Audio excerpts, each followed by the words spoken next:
मैंने देखा है पास्टर्स की लाइफ में डिलीवरेंस की कमी है। वो सोचते हैं हम पैसा इकट्ठा करेंगे, 10-20 साल में चर्च की जगह लेंगे। लेकिन अगर आप उन्हें पूछें आप पैसा बोते हैं क्या, टाइट बोते हैं, आप ऑफरिंग्स बोते हैं? नहीं बोते। बहुत से लोग नहीं बोते। जो बोते हैं उनका इंतजाम परमेश्वर करता है, हेवन उनके लिए ओपन होता है, डिलीवरेंस उनकी लाइफ में एंटर करती। इसलिए मैंने कहा जो 7 हफ्ते आप डिलीवरेंस का वचन सुनेंगे, अगर आपने इन 7 हफ्तों में डिलीवरेंस के वचन को फॉलो किया, छुटकारा आपके पास होगा। और मैं आपको बता रहा हूं, सुनो सुनो, छुटकारे की शुरुआत आपकी लाइफ में हो चुकी है। मैं देख रहा हूं स्पिरिट में। आप बिलीव करते हैं क्या? मैं आपको स्पिरिचुअली बता रहा हूं ये चीज, मैं अपनी स्पिरिचुअल आईज से देख रहा हूं राइट नाउ। अगर मैं आप जेंट्स की ओर देख रहा हूं, अगर मैं आपकी ओर देख रहा हूं, मैं आपको बता रहा हूं स्पिरिचुअली छुटकारा एंटर कर चुका है आपकी लाइफ के अंदर। आप जस्ट बड़ी टेस्टिमनीज को हासिल करेंगे और आएंगे वापिस। Hallelujah, hallelujah. मैंने आपको अपनी लाइफ की टेस्टिमनी दी, किस तरह से परमेश्वर ने मुझको छुटकारा दिया है। क्योंकि जब भी आप अपनी कीमती चीजों को देते हैं, आपको दर्द होता है, आपको पेन होती है। अगर आपको बोने में पेन नहीं होती तो वो बोना फ्रूटफुल नहीं होता। अपना इकलौता बेटा दे देना जो तुमने बड़ी मन्नतों के साथ पाया हो, और हन्ना आती और अपने बेटे को चढ़ा के जाती, और एक पेन उसको हुई होगी कि मेरा एक ही बेटा और मैं उसको परमेश्वर को देती हूं। लेकिन बाइबल कहती परमेश्वर ने 5 बच्चे उसे और दिए उसके बाद। आपका बोना प्रेयर फास्टिंग आपके लिए एक बड़े प्राउड को पैदा करने वाली इन दिनों में। आप इतने बड़े काम अपनी लाइफ में देखेंगे कि परमेश्वर की महिमा करेंगे दोनों हाथों और मुंह से भी। आपकी लाइफ को, आपकी फैमिली, आपके फाइनेंस को, आपकी बॉडी को, आपके सिस्टम को आज इस पुलपिट से मैं ब्लेस्ड घोषित करता हूं, डिलीवर्ड घोषित करता हूं। Hallelujah, hallelujah. और मैंने देखा है ये एक आदत है। मत सोचो कि मेरे पास थोड़ा पैसा है तो मैं तब बोऊंगा जब मेरे पास ज्यादा होगा। मैंने देखा है ये आदत है। मैंने थोड़े थोड़े पैसों में भी लोगों को बोते देखा है, और बड़े बड़े पैसे वालों को भी कंजूस होते देखा है। क्योंकि ये एक लाइफ स्टाइल है। क्योंकि अगर मैं कहता हूं मैं खुदा से प्यार करता हूं तो मैं बोने वाला हूंगा। अगर यहोवा परमेश्वर यही कहता रहता कि मैं जगत से प्यार करता हूं और यीशु मसीह को ना भेजता और दुनिया पापों में और बीमारियों में मरती जाती, तो हम बोलते कि परमेश्वर तू कैसा प्यार करता है। उसने कहा पिता ने जगत से इतना प्यार किया कि अपना इकलौता बेटा दे दिया। जब वो अपना बेस्ट आपको देना जानता है, वो एक्सपेक्ट करता है हम अपना बेस्ट परमेश्वर को दें। सुलेमान अपने पिता के पैसों से और उस जो वो पैसे जो प्रजा से इकट्ठे किए थे, जब भवन उसने बनाया, तो बाइबल कहती सुलेमान ने जब अपना घर बनाया वो भवन से भी बड़ा था।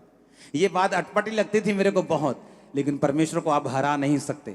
आप परमेश्वर को कुछ भी देते हैं, आप उसको एक वो डोंगा आटा देंगे, वो उसको लिखता दबा दबा कर, हिला हिला कर, दबा दबा कर तुम्हें वापिस करेगा। आमीन, आमीन। वो ऐसा ही है। वो ये चाहता है कि हमारा मन इस दुनिया की किसी भी वस्तु पे ना लगे। हमें जो भी मिले वो एक बीज के रूप में, मैं विश्वास करता हूं कि हमें मिलता है।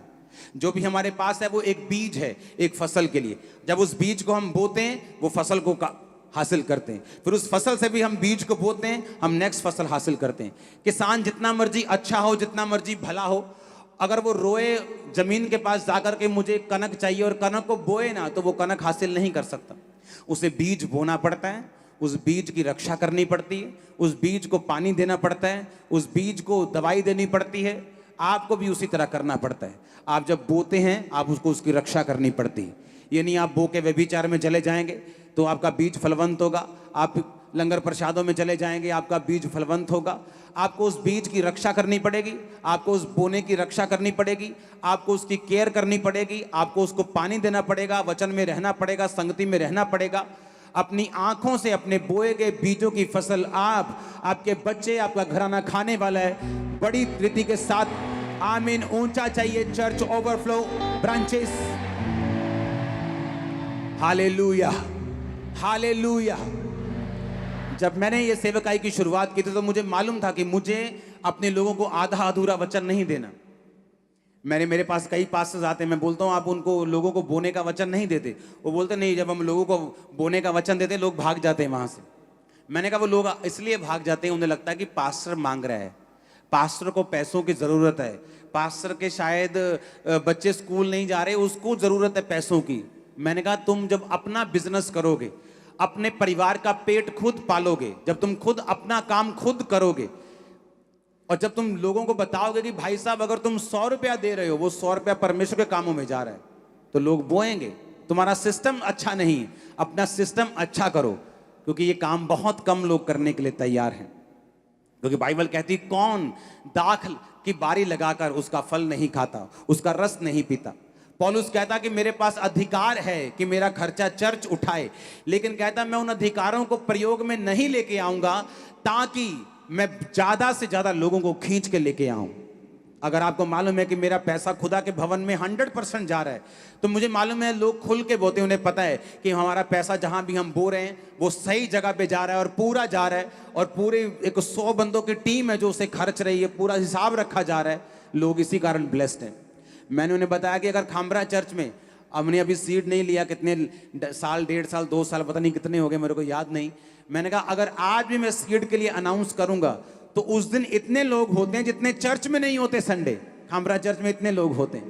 बोलते अच्छा, मैंने कहा हाँ, जिस दिन येलो सीट अगर लेना हो तो कोई बंदा चर्च मिस नहीं करता, 99% लोग मिस नहीं करते, और नए भी आके डाल के जाते हैं कि हमें उस चर्च में कॉलिंग आई है, हमने बो के जाना है, क्योंकि परमेश्वर ने वो सिस्टम दिया है। अभी उन सीटों की हम नहीं ले रहे, लेकिन आपको मैं बता रहा हूं कि किस तरह से परमेश्वर आपकी लाइफ में काम करता है। आमीन। ये लाइफस्टाइल होना चाहिए। बोना तब नहीं जब मेरे पास करोड़ों रुपया है, मेरे पास 10 रुपये भी हैं तो मैं 1 रुपया बो सकता हूं। मैं किसी काम में, परमेश्वर के काम में उस 1 रुपये को लगा सकता हूं। जब मेरे हार्ट में, जब मेरे दिल में बोने की स्पिरिट आ जाएगी, तो परमेश्वर कहता तू थोड़े में वफादार था, मैं तुझे ज्यादा दूंगा। आमीन। तू थोड़े में फेथफुल था, मैं तुम्हें ज्यादा दूंगा। जब परमेश्वर आपको ब्लेस करने पे आता है, जब परमेश्वर आपको फाइनेंशियली स्टेबल करने पे आता है, जब वो आपको छुटकारा देने पे आता है, उसे देश की इकोनॉमी की जरूरत नहीं है बढ़ाने को, वो आपको छुटकारा दे सके।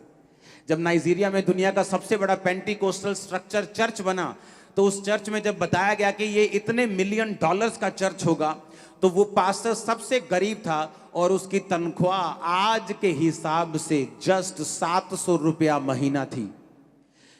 3500 नायरा उसकी तनख्वाह थी, लेकिन 350 नायरा बोना, जो जिसकी वैल्यू सिर्फ 70 रुपये बनती, वो भूलता नहीं था। उसके स्पिरिचुअल फादर ने उसको बोना सिखाया था कि बेटा कम हो ज्यादा हो, बोना छोड़ना मत। आज वो सबसे बड़ा स्ट्रक्चर बना रहे हैं, और जिस चर्च को वो अब बना रहे हैं, जिस चर्च को वो अब बना रहे हैं, नई चर्च को, उसकी वैल्यू 3000 करोड़ के से भी ज्यादा है। हालेलुया। कौन बना रहा है? जो गरीब था। कारण क्या? छुटकारा। कैसे मिला? परमेश्वर के वचन से। गरीबी में जन्मना पाप नहीं, गरीबी में मरना पाप जरूर है।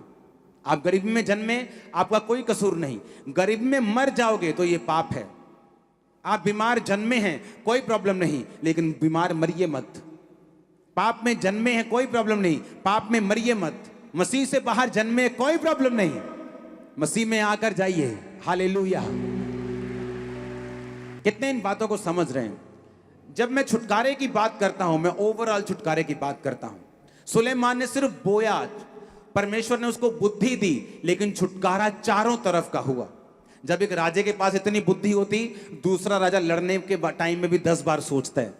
आज कोई बंदा अगर अमेरिका से लड़ने की चाहे तो 10 बार पहले सोचता है कि इस देश को हाथ डालूं कि ना डालूं, इजराइल पर हाथ डालूं कि ना डालूं।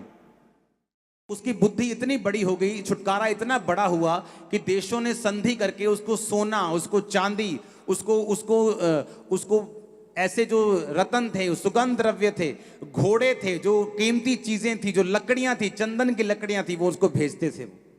कारण क्या? बोना। कारण क्या? छुटकारा जो यहोवा ने उसका किया। आमीन। जब मुझे छुटकारा चाहिए तो मुझे ये बात मालूम होनी चाहिए, और बात मेरी याद रखना, जब तक छुटकारा नहीं होगा बेइज्जती नहीं छूटेगी, वो साथ नहीं छोड़ेगी। अगर बेइज्जती से पार आना है तो छुटकारा चाहिए हमें। हालेलुया। अगर बेइज्जती से बचना है तो छुटकारा चाहिए। भजन संहिता में लिखा है 51 में कि हे परमेश्वर मेरा मुंह खोल दे ताकि मैं तेरा गुणानुवाद कर सकूं। वो ये मुंह की बात नहीं कर रहा, वो कह रहा है मुझे टेस्टमनी दे ताकि मैं तेरा गुणानुवाद, मेरा मुंह खोल दे, जिस तरह हन्ना के मुंह को उसने खोल दिया था। और बाइबल कहती परमेश्वर चाहता है हमारा मुंह खुले, लेकिन उसका तरीका है, उसके मुंह को खुलवाने का भी परमेश्वर के पास एक तरीका, एक वे है। जब उस वे से हम होके जाएंगे, हमारी पीढ़ियां भी ब्लेस होंगी, आपके पीढ़ियों तक ये ब्लेसिंग जाएगी।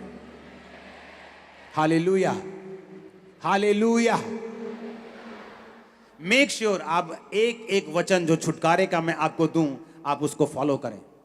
एक भी संडे ऐसा ना हो जो आप मिस करें और छुटकारे को मिस करें। प्रेजेंट होके फिजिकली। ऑनलाइन उन लोगों के लिए है जो दूर बैठे, जो 2000 किलोमीटर दूर है। ये 200 मीटर पे दूर नहीं, ये 2 किलोमीटर 20 किलोमीटर वालों के लिए ऑनलाइन सभाएं नहीं है। मैं आपको परमेश्वर की आत्मा से बता रहा हूं। भूल जाओ कि आप 20 किलोमीटर दूर बैठे और ऑनलाइन अटेंड कर रहे हैं और आप सोचे कि आपने चर्च अटेंड कर ली। परमेश्वर के हेवन में आपकी अटेंडेंस नहीं लगी उस दिन, क्योंकि आपको फिजिकली बीज बोना है, अपने टाइम का, अपनी ताकत का। आपको बताना है कि परमेश्वर को कि परमेश्वर मैं इतना कंफर्टेबल नहीं हुआ हूं कि तेरे भवन को छोड़ के संडे घर बैठ के देख लूंगा। आपको जब भी रिजल्ट मिलेगा कंफर्ट जोन के बाहर मिलेगा। जब भी आपका कंफर्ट खराब होने लगेगा, आपको मालूम होना चाहिए कि बड़े रिजल्ट आपके इंतजार कर रहे हैं। इतने कंफर्टेबल मत हो जाओ ऑनलाइन मीटिंग से कि घर बैठे। आज खामरा चर्च में अंदर ओवरफ्लो, सेकंड ओवरफ्लो, ब्रांचेस भरी पड़ी हैं, सब जगह ओवरफ्लोज हैं। क्योंकि लोगों को लगता है कि मैं शायद इसलिए कह रहा हूं कि गैदरिंग की कमी है। गैदरिंग इस साल चर्च डबल हुई है। खामरा चर्च राइट नाउ ये इंडिया की सबसे बड़ी चर्च बन चुकी है, आपको मालूम होना चाहिए। लेकिन हमारा मकसद कंपटीशन करना नहीं, हमारा मकसद बड़े चर्च बनना नहीं, हमारा मकसद कुछ और है। आमीन। हमें वचन को देना है, हमें हील करना है, डिलीवर करना है, लोगों को शिक्षा देनी है, राइट तरीके से उनको लेके जाना है ताकि वो इस ब्लेसिंग को अपनी पीढ़ियों तक पहुंचा सके। आमीन। आप सब ब्लेस्ड हैं यीशु के नाम में। और मेरा पूरा बिलीव है ये 7 हफ्ते जो वचन परमेश्वर दे रहा है आपको, इसको दोबारा फिर से सुनना, इसको फिर से सुनना, फिर से सुनना, इसको मिस मत करना। जस्ट अपनी स्पिरिट में इसको एंटर करने देना, आप एक नए मनुष्य होंगे। डिलीवरेंस आपकी लाइफ में स्पिरिट में एंटर कर चुकी है, मैं अब देख रहा हूं। आपको भी मैं नहीं कह रहा कि मिलेगा, बहुत सी गिनती ऐसी है आपकी स्पिरिट में डिलीवरेंस एंटर कर चुकी, वो आप कंसीव कर चुके हो अपनी स्पिरिट में। आप देखना किस तरह से फल लेके आते हैं आप। हालेलुया, जोर से बोलो हालेलुया। अपने हाथों को उठाओ। Thank you Jesus. गैर भाषा में प्रार्थना करोगे ले 5 मिनट।